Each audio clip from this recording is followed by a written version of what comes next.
Shanghai Eye. I'm Timothy Pope. Hello there, I'm Chen Xuan. Well, Hong Kong's West Kowloon Cultural District, a growing arts and cultural hub, is bringing its vibrant energy to Shanghai. WestK Shanghai Week 2025 starts this June, showcasing the best of Cantonese opera, contemporary dance, blockbuster exhibitions, and even an original musical. It marks the district's first ever large cultural showcase outside Hong Kong. Zhang Hong sat down with West Kowloon Cultural District CEO Betty Fan to discuss the vision behind this collaboration. From the bold geometry of the National Gallery of Art East Building in Washington, D.C., to the iconic glass pyramid at the Louvre, the soaring Bank of China Tower in Hong Kong, the serene Suzhou Museum, and the dazzling Museum of Islamic Art in Doha, Liu Minpei's works have shaped skylines and cultural landmarks around the world. Now, a new exhibition, I Am Pei Life is Architecture at Shanghai's Power Station of Art, offers the Chinese mainland's first full retrospective of the Chinese-American master architect. Born in Guangzhou, Pei spent his early years in Hong Kong, Shanghai, and Suzhou before moving to the United States in 1935 to study architecture, launching a career that spanned more than 70 years. The exhibition is an exciting prelude to WestK Shanghai Week 2025, running from June 18th to 22nd, a dynamic cultural exchange between Hong Kong and Shanghai. The West Kowloon Cultural District Authority has partnered with 6 of Shanghai's cultural institutions to present 7 spectacular programs. The lineup includes major exhibitions, the original Cantonese musical The Impossible Trial, traditional Siqu performances, and contemporary music and dance productions. Earlier, I spoke with Betty Fan, CEO of West Kowloon Cultural District Authority, about the significance of this collaboration. Mr. I Am Pei, he actually has roots in mainland, in Suzhou and also in Shanghai, and he grew up in Hong Kong. He himself is already a very strong link between Shanghai and Hong Kong. So we really wish that the exhibition become a taster for what Hong Kong or for what West Kowloon Cultural District is able to offer to the Shanghai audience. And once they come to see the exhibition, they will know that the Hong Kong and West Kowloon is already at a different level, different from what they may have thought Hong Kong was before. This is West Kowloon Cultural District Authority's first major showcase outside Hong Kong. Why was Shanghai chosen as the starting point? And I found that Shanghai's audience is very similar to Hong Kong's audience in terms of their taste, the standard of programs that they like to have, and also their affordability. We decided to not just present 1 or 2 programs in Shanghai, but a whole week of programs that embrace not just traditional culture, but also contemporary culture. How did Shanghai's art ecosystem influence your programming? Well, actually, I was quite surprised when I first visited Shanghai 2 years ago. In terms of the level or degree of commercialization of programs, Shanghai audience are willing to pay quite a lot for those good quality programs. We should also learn from Shanghai how to commercialize arts and culture to make it a sustainable and financially viable business. And as you know, West Kowloon Cultural District, we don't have government subvention. Really depends on ticketing income, sponsorship income, or venue hiring income as our main source of income. I think this is important because if you are continuing to subsidize arts and culture, it can never really become a business. And in Hong Kong, as we are trying to diversify our economy, not just relying on the old business like the finance and trade. And why do you want to develop the art industry? There are 2 major reasons why Hong Kong has to devote so much resources and have to set aside such a very prominent location for the development of West Kowloon Cultural District. To raise the quality of living of Hong Kong people, if you just have business, have nothing else, you are very difficult to retain talent. So you really have to have something to offer to them apart from working very hard every day. And another reason is that because Hong Kong is like Shanghai, we have been very international, but we have our roots in Chinese culture. So it's a very good location to foster this kinds of East-West international cultural exchange. At some point in time, many people call Hong Kong a cultural desert, but this is not true. Like the Cantonese opera is now a UNESCO listed intangible cultural heritage owned by Hong Kong, Macau, and Guangdong. So something that has been there always, but it's just that nobody promotes them to the citizens and also to the younger generation.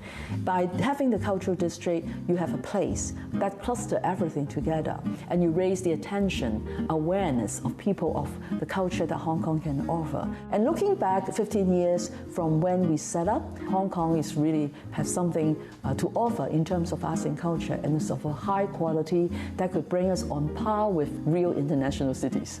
Could this lead to deeper Shanghai-Hong Kong art collaborations? I think I have already decided that Shanghai will be our closest partners among all the mainland cities. So far, the response has been very encouraging. The Impossible Trial is a very successful original Cantonese musical in Hong Kong. When we bring it to Shanghai, the first 5 shows were sold last year, and it was sold out within a few hours. And that's why our partner, the Shanghai Cultural Square, decided to roll out another 5 shows, and I understand that the tickets were also being sold very quickly. So it's given us a very strong boost of confidence. And I have been looking at other partners, local partners. My museum director, Dr. Liu Sun, is in close discussion with Shanghai Museum to see in future if we can co-commission some exhibitions. In that way, we could really reduce the cost and expand the audience base for a certain program.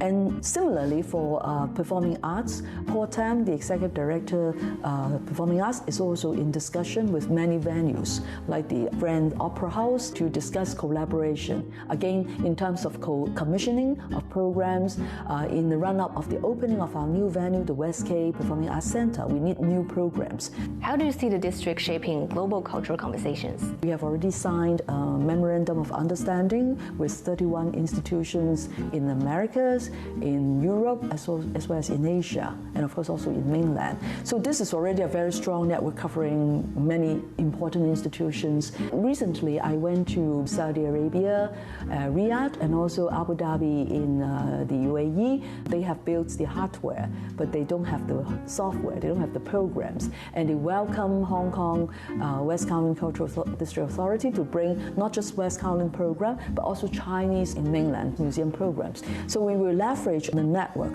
to foster dialogue between Eastern and also Western culture, especially Chinese culture, with the rest of the world. Is everything interconnected? South Korean artist Kim Woo-jin answers the question in his China debut at Kowloon Museum in Shanghai. His animal sculptures challenge human-centered perspectives, proposing new possibilities for the coexistence between humans and nature. Tang Xiaofan takes a look. 彩色的更漂亮。喜欢这里面哪一种动物？兔子。兔子。我喜欢狗，这个狗比别的还要大，颜色和普通的不一样。 Walking into this space feels like stepping into an enchanted animal kingdom where horses, deer, cranes, and rabbits coexist in perfect harmony. They are sculptures frozen in time, yet brimming with such vitality that you almost expect them to come alive any moment. This is South Korean artist Kim Woo-jin's very first art exhibition in China. He presents dozens of animal sculptures in different colors, sizes, and shapes. The animals depicted in his sculptures exude a serene yet majestic aura. They are no longer passive subjects of human conquest, but instead dignified beings enjoying the serenity of a safe haven. 제 작품에서 색상은 다양성을 나타내고 블록 유닛은 세포와 같은 단위를 상징합니다. 이것들이 모여 하나의 생명체가 되고 이 생명체들이 모여 하나의 군집을 이룬다고 생각을 하여 이렇게 배치하게 되었습니다. Born in 1987, Kim is considered a visionary artist whose unique sculptures blend art with storytelling that was influenced by his childhood aspiration of becoming a zookeeper. His work is a poetic interpretation of his innermost desires to tame and protect.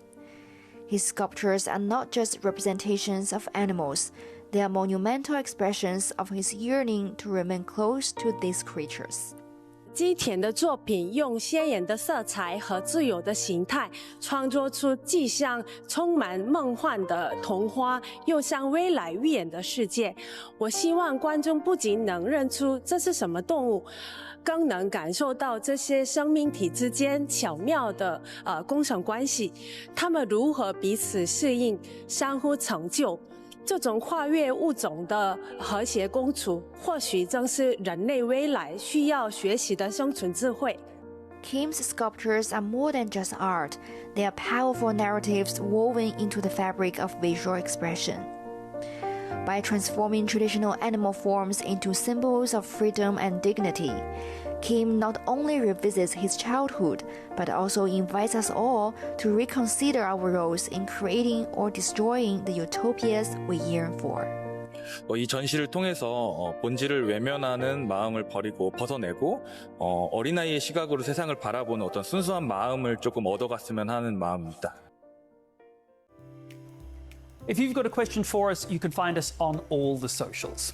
We'd love to hear from you, and you can find all of our contents online as well. And join us here on Dragon TV, Monday to Friday. Thank you so much for watching. We'll see you next time. Bye.